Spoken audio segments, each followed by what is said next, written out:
Shalom saudara-saudariku yang dikasihi dan berkati Tuhan Yesus Kristus. Kita masuk dalam pembacaan Alkitab, dan pembacaan Alkitab kita di saat ini terdapat dalam kitab Injil Lukas 6 ayat 27.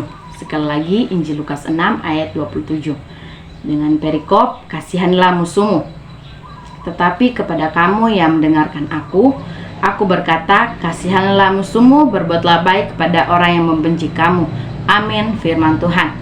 Kita masuk dalam renungan, dan renungan kita pada saat ini diberi tema mengasihi dan mengampuni. Orang-orang Yahudi ingin mempertahankan keleluasan aturan-aturan yang berkaitan dengan hukum Taurat, sementara pengajaran para imam tidak lagi memadai. Ahli Taurat atau orang-orang Farisi pada waktu itu sangat mempertahankan adat istiadat mereka, serta sangat berpegang pada hukum Taurat. Hal itu membuat Yesus ingin meluruskan ajaran-ajaran ahli Taurat pada waktu itu, hanya bertujuan agar orang lain menilai bahwa mereka adalah orang-orang yang taat, suci, dan paling benar. Mereka yang menetapkan aturan, dan mereka jugalah yang melanggarnya.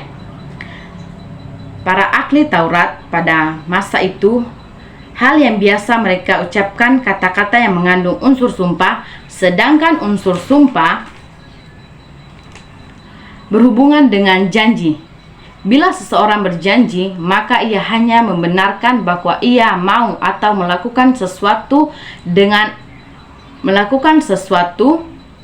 sedangkan orang-orang Farisi memiliki ajaran yang bertentangan dengan ajaran Tuhan pada waktu itu. Yesus menegaskan dengan mengasihi musuh, bahkan memberkati dan mendoakan orang yang mengutuk atau mencaci kita. Dengan demikianlah identitas kita sebagai anak-anak Allah menjadi nyata.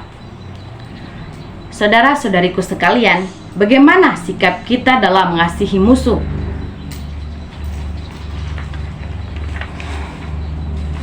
Kasih kepada musuh bukan hanya berupa kasih di dalam hati kita, tetapi harus ada wujud aslinya, yaitu berbuat baik kepada mereka. Jika Tuhan berkata, "Jangan membenci musuhmu, tetapi kasihanlah musuhmu," dan sejalan dengan itu, janganlah berbuat jahat kepada mereka. Akan tetapi Yesus berkata, "Berbuatlah baik kepada mereka." Yesus sendiri bukan hanya mengajarkan ajaran ini, tetapi ia sendiri mempraktikkan perintah untuk mengasihi musuh dan berbuat baik kepada mereka. Pada saat ia mau menjadi manusia dan menderita dan mati untuk dosa kita, yang adalah musuhnya.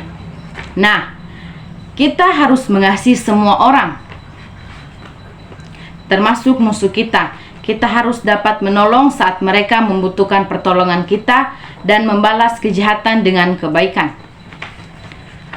Saudara-saudariku sekalian, di sini saya mempunyai kata-kata bijak.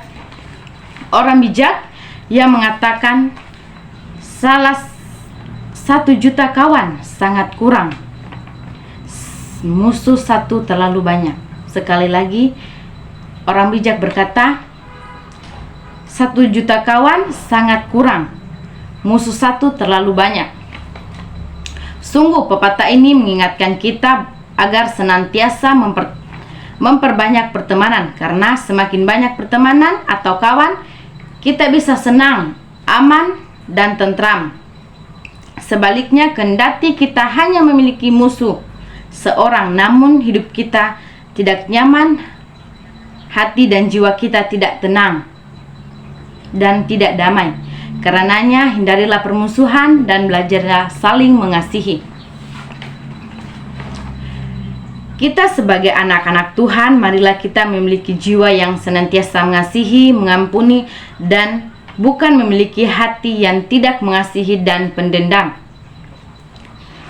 Saudara-saudariku yang dikasihi dan berkati Tuhan kita Yesus Kristus, marilah senantiasa sebagai anak-anak Tuhan kita tidak boleh ada sifat yang egois, tidak mengasihi. Tetapi sebagai anak-anak Tuhan, Kita harus mempunyai sifat yang mengasihi, tolong-menolong, dan menolong orang yang membutuhkan pertolongan kita. Amin, firman Tuhan.